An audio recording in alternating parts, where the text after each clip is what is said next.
पति को रहना है साथ और पत्नी को चाहिए तलाक। ऐसी सिचुएशन में क्या होगा? क्या कोर्ट उसे तलाक देगी? किस ग्राउंड पे तलाक मिलेगा? क्या वाइफ को इजीली तलाक मिल सकता है? क्या वो कंटेस्टेड में हो जाएगी या म्यूचुअल में जाएगी? कौन से वो ग्राउंड लेगी और कितने दिन बाद वो तलाक मिल जाएगा कि नहीं मिलेगा? ये सारी सिचुएशन हम देखते हैं। और इसमें जज कैसे कंसीडर करता है, जज कैसे सोचता है कि भाई उसको तलाक मिलना चाहिए कि नहीं मिलना चाहिए। आज की वीडियो में वन बाय वन हम इन्हीं टॉपिक पे बात करेंगे। वीडियो को ज़्यादा से ज़्यादा लाइक करें, शेयर करें और सब्सक्राइब करें और एंड तक बने रहें। हाँ जी दोस्तों, अब आते हैं अपने मेन टॉपिक पे। जैसे भी हस्बैंड वाइफ के बीच में डिस्प्यूट हो गया और कई उनके बीच में अटैचमेंट हो जाती है। ज़्यादातर देखा जाता है कि जब लव मैरिज होती है हस्बैंड वाइफ के बीच में, तो उसमें ज़्यादा अटैचमेंट हो गया। मान लो हस्बैंड वाइफ में कोई कम्युनिकेशन गैप हो जाता है, पेरेंट्स का इंटरफेरेंस कह लो। जैसे मान लो लड़की की तरफ से ज़्यादा इंटरफेरेंस आ रहा है उनके पेरेंट्स का, लड़की लड़ाई झगड़ा करके अपने मायके चली गई है और पति ने उससे काफ़ी दिनों से तक बात नहीं की है। हाँ, कोशिश की है उसने मनाने की, फ़ोन करने की, लेकिन फ़ोन पे भी बातचीत नहीं हो पाई है। ऐसी सिचुएशन आ जाती है कई बार।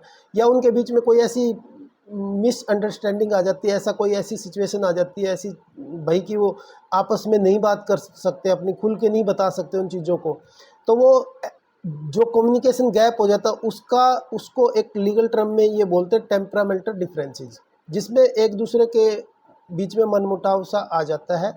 जिसके बाद पति तो चाहता है कि भाई मुझे अपनी वाइफ के साथ में रहना है, लेकिन पत्नी साफ इनकार करती है। वो एक तरह से हेट करने लग जाती है, फेस भी नहीं करती उससे, बोलती है मैं मेरे को ना तो तेरे से बात करनी, ना तेरे से मिलना, ना मेरे को कुछ चाहिए, मुझे सिर्फ चाहिए तलाक। तो ऐसी सिचुएशन में हस्बैंड क्या करे? अब कई सिचुएशन में तो क्या होता है कि जैसे लव मैरिज है तो बच्चे का प्लानिंग नहीं की उन्होंने, तो बच्चा नहीं होता।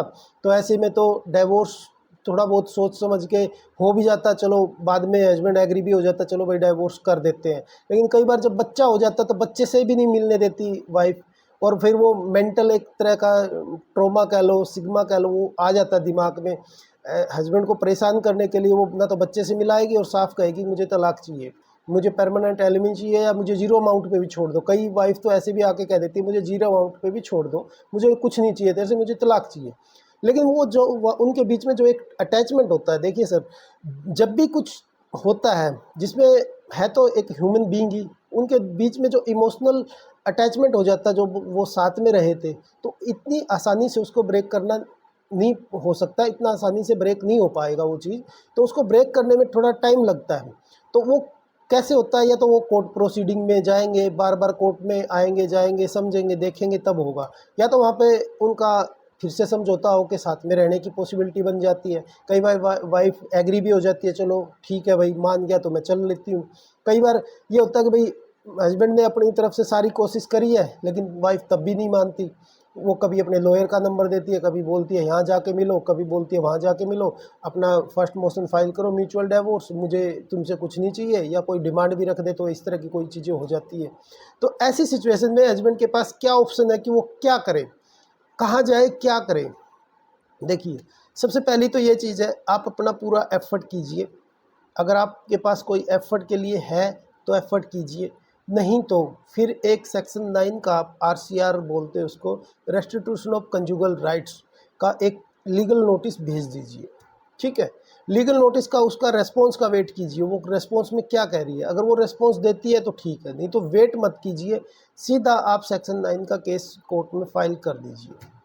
कोर्ट में जैसे ही आपने सेक्शन 9 का केस फाइल किया और आपने जज के सामने भी अपनी इंटेंशन जाहिर की कि मुझे इनके साथ में रहना है, मुझे तलाक नहीं चाहिए, तो वहाँ पे जज के माइंड में भी यही चीज़ जाएगी कि भाई हाँ, एक कोशिश और करते हैं इस शादी को बचाने के लिए।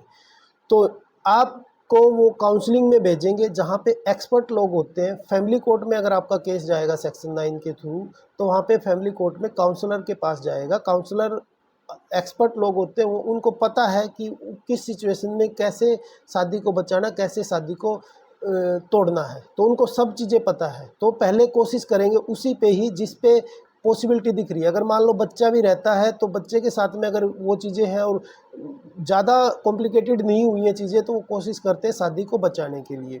तो पूरी कोशिश में वो सारी चीज़ें लगा देंगे, अपना पूरा जो भी उनका एक्सपर्ट होती है, उनकी एक्सपर्टाइज होती है, उसको पूरी को लगा देंगे। भाई हाँ, शादी को कैसे भी करके बचाना है। लड़की की सिंगल काउंसलिंग करेंगे, डबल करेंगे, 90 डेज़ तक का टाइम होता है, उसमें बार बार बुलाएंगे, समझाएंगे उसको कि भाई कुछ नहीं रखा इन चीज़ों में। अगर वाइफ उस पर मान जाती है तो ठीक है, नहीं मानती है तो क्या हस्बैंड के पास कोई और ऑप्शन बचता है? देखिए, अगर कोई और ऑप्शन इसमें नहीं बचता, क्योंकि अगर वाइफ ने ठान लिया कि उसे डिवोर्स चाहिए तो वो डिवोर्स लेके रहेगी। बस आपको अपनी तरफ से अपने एफर्ट में यही चीज़ें करनी है। जैसे आपको आरसीआर का लीगल नोटिस भेजना, उसमें कोई भी ऐसी चीज़ नहीं रखनी है आपको जिससे उसको बुरा लग जाए। सिर्फ अपनी तरफ से वो इंटेंशन दिखानी है कि मुझे घर बसाना है, मुझे साथ में रहना है। हर तरीके से आपको वो एफर्ट करने हैं। अगर आपने रेस्टिट्यूशन ऑफ कंजुगल राइट्स का सेक्शन 9 का केस फैमिली कोर्ट में फाइल किया है तो वहाँ पे भी उसके खिलाफ नहीं बोलना, उसको समझाना है। पूरी कोशिश करनी है कि साथ में रहते हैं, देखते, एक चांस और देते हैं लाइफ को।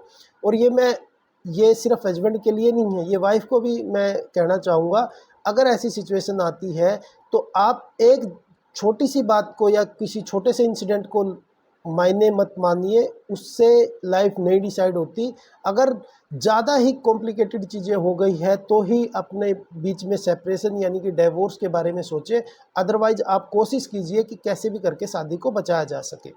शादी को अगर बचाओगे तभी आपके लिए सही है, आगे तक की चीज़ें रहेंगी, नहीं तो फिर वो सारी चीज़ें ख़त्म हो जाती है। क्या इसमें किसी का कोई पता नहीं है कि आने वाले टाइम में किसका फ्यूचर क्या होगा। अगर इससे भी बदतर चीज़ें आ सकती है, ऐसा भी हो सकता है। तो आप अपनी तरफ से कोशिश करो कि पहले शादी को कैसे भी करके बचाया जा सके। उसमें जो भी एफ़र्ट आपकी तरफ से हो सकते हैं। कई बार क्या होता है कि हस्बैंड वाइफ के बीच में डिस्प्यूट हो गया, वो उधर से पेरेंट्स उसको सपोर्ट कर रहे हैं, उधर से वो पेरेंट्स उसको सपोर्ट कर रहे हैं। वो ऐसे सपोर्ट करते हैं मतलब कि उससे और भी चीज़ें कॉम्प्लिकेटेड हो जाती है। जबकि उन दोनों को एकदम से बीच में छोड़ देना चाहिए और उनको समझा देना चाहिए कि भाई तुम एक दूसरे के साथ में रहो। थर्ड पर्सन को, कोई भी अदर पर्सन है, उसको इन्वॉल्वमेंट में मत आने दो। अपने आप दोनों बैठ के डिसाइड करो कि भाई आपको लोगों को क्या करना है। पहला तो ये हो गया। अब मैं दूसरा बताता हूँ। अगर कई बार लोग क्या करते हैं, आरसीआर का नोटिस नहीं भेजते या वो सेक्शन 9 नहीं फाइल करते, तो उनके लिए एक ऑप्शन और है।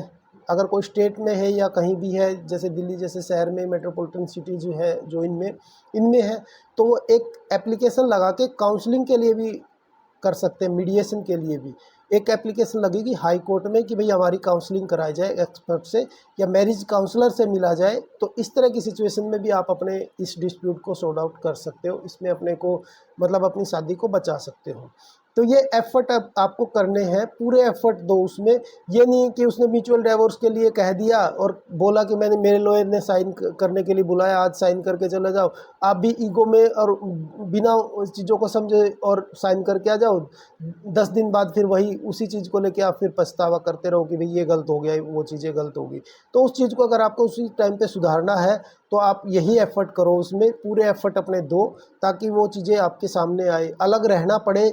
देखो, कई बार क्या होता है, मेरे सामने बहुत सारे ऐसे केसेस आते हैं जिसमें हस्बैंड वाइफ के बीच में सबसे बड़ा डिस्प्यूट ये आता है कि वो जॉइंट फैमिली में रह रहे हैं। जैसे वाइफ को जॉइंट फैमिली में रहना पसंद नहीं है, क्योंकि हस्बैंड चला गया काम पे, वाइफ रहेगी घर में, और उसको फिर अदर फैमिली मेम्बर्स से दिक्कतें होनी स्टार्ट हो जाती है। कोई भी घर पे रहेगा तो वो दिक्कत हो जाती है, या वाइफ जा रही है, उसके पहनावे पे कमेंट है, वो है।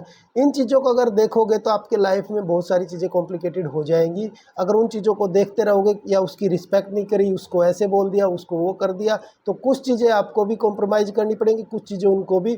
तो आप उनको समझाओ कि भाई अगर जॉइंट फैमिली में नहीं रह पा रहे तो अपना कहीं सेपरेट लेके रहें। ये सिर्फ वीडियो उन लोगों के लिए है जो लोग रियल में शादी बचाना चाहते हैं और उनके बीच में कोई इमोशनल अटैचमेंट रह चुकी है, बच चुका है कुछ। ये नहीं है कि पता चले बिल्कुल ही सारी चीज़ें कॉम्प्लिकेटेड हो रखी है, हस्बैंड भी उधर से और वाइफ भी, दोनों के बीच में कोई रहने का कोई पॉसिबिलिटी नहीं है। एक डेड मैरिज हो चुकी है, ना उनके बीच में कोई इमोशनल अटैचमेंट है, ना उनके बीच में कोई फिजिकल रिलेशन हुए हैं सालों सालों तक। तो उन लोगों के लिए नहीं है ये वीडियो। ये सिर्फ उन्हीं लोगों के लिए वीडियो है जो हफ्ता 10 दिन तक लड़ाई झगड़ा करके एक दूसरे से अलग रह सकते हैं, और उस डिसीजन पे ही वो डाइवोर्स के लिए, म्यूचुअल डाइवोर्स के लिए खड़े हो जाते हैं कि भाई हमें म्यूचुअल डाइवोर्स दे दिया जाए। जबकि उसके बाद वो नहीं चाहते कि भाई चीज़ें सॉर्ट आउट हो, लेकिन उनके बीच के जो लोग होते हैं वो लोग उनको मिलने नहीं देते, उनसे बातचीत नहीं करने देते, या उनकी वन टू वन होके एक सामने आमने सामने बैठ के बातचीत नहीं हो पाती, या वो अपने एक दूसरे के जो उनके अंदर भरी हुई है चीज़ें जो जो बताना चाहते हैं एक दूसरे को, मुझे क्या दिक्कत क्या परेशानी हो रही है, वो बता नहीं पाते। तो उन लोगों के लिए वीडियो है, तो वो अपनी शादी को कैसे वो बचा सकते हैं। तो ये बेसिक तो यही था कि अगर पत्नी किसी बात को लेके डाइवोर्स के लिए अगर अड़ जाए, वो डाइवोर्स मांगने लग जाए, तो पति के पास यही ऑप्शन है, आरसीआर सेक्शन 9 और मीडिएशन के लिए हाई कोर्ट में अप्रोच करें, ताकि उससे ये रहे कि भाई ये ना रहे कि भाई उसने एफर्ट नहीं किया कोई भी इस शादी को बचाने के लिए। हाँ, उसमें ये ध्यान जरूर रखें कि एग्रेसिव मोड में नहीं चलना। आपको पता चले आप एग्रेसिव मोड में उसके खिलाफ एलिगेशन पे एलिगेशन लगा के सेक्शन 9 फाइल करो, कोई वाइफ नहीं रहेगी साथ में, फिर ना कोई हस्बैंड रहेगा साथ में। तो ये चीज़ें आपको ध्यान रखनी है। सिर्फ आपको वो चीज़ रखनी है जो अच्छी चीज़ें हैं वो रखो, उसमें सारी चीज़ें वो बात करो, एक दूसरे की समस्याओं को समझो और कोशिश करो कि शादी को जैसे भी करके सॉर्ट आउट करें। अगर मेरी वीडियो आपको ये ज़्यादा इन्फॉर्मेटिव लगी है तो इसको ज़्यादा से ज़्यादा शेयर करें, लाइक करें और चैनल को सब्सक्राइब जरूर कर दें, ताकि ऐसी वीडियो आपके लिए लेके आते रहें। Thank you.